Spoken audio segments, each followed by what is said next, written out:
గురుగారు, వృషభ రాశి వారికి ఈ సంవత్సరం ఎలా ఉండబోతోంది? వృషభ రాశి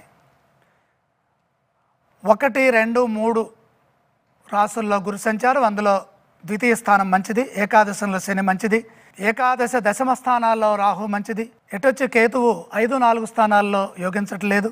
అయినప్పటికీ కూడా ఆదాయం విశేషంగా ఉంది. 11 ఆదాయము, ఖర్చు 5, రాజపూజ్యం 1, అవమానం 3. మొత్తం మీద 100% శుభ ఫలితాలు ఉన్నాయి. వృషభ రాశి వారికి అదృష్ట యోగం సంపూర్ణంగా యోగిస్తోంది. విశేషమైన ఆదాయం ఉన్నది. ఖర్చులు తక్కువగా ఉన్నాయి. సున్నితంగా సంభాషించడం ద్వారా ఇబ్బందులు తొలగుతాయి. ఎందుకంటే అవమానం ఎక్కువ ఉంది కాబట్టి సంభాషణలో సౌమ్యత అవసరము. సకాలంలో మీ బాధ్యతలను మీరు పూర్తి చేయడం ద్వారా సమాజంలో గౌరవం పెరుగుతుంది. బంగారు భవిష్యత్తు లభిస్తుంది.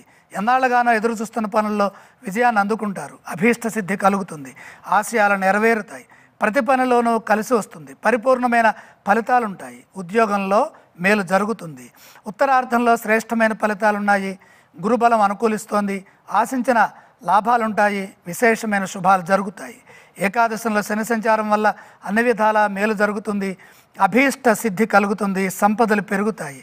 అత్యున్నతమైనటువంటి గౌరవ పురస్కారాలు వృషభ రాశి వారికి లభిస్తాయి. దశమ స్థాన స్థితిగతుడైనటువంటి రాహువు ఉద్యోగంలో మేలు చేస్తారు. వృత్తిలో నైపుణ్యాన్ని ప్రసాదిస్తారు. అలాగే కేతువు పంచమంలో ఉన్నప్పుడు కొద్దిగా ఆర్థికంగా జాగ్రత్తలు తీసుకోవటం మంచిది.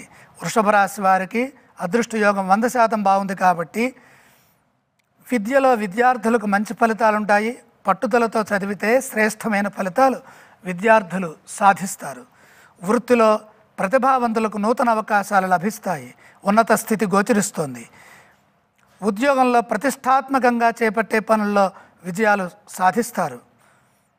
వ్యాపారంలో విస్తరణకు అనుకూలమైన సమయము. అనేక విధాలుగా ధనలాభం ఉంటుంది. ఆర్థిక విషయాలు చాలా బాగున్నాయి. పెట్టుబడుల రూపంలో చర స్థిర ఆస్తులు వృద్ధి చెందుతాయి. అదృష్ట యోగం సంపూర్ణంగా ఉన్నది. ఏకాదశస్థ శనిగ్రహ సంచారము మెరుగైన అదృష్టాన్ని ప్రసాదిస్తుంది. కార్యసిద్ధి పరిపూర్ణంగా ఉంది.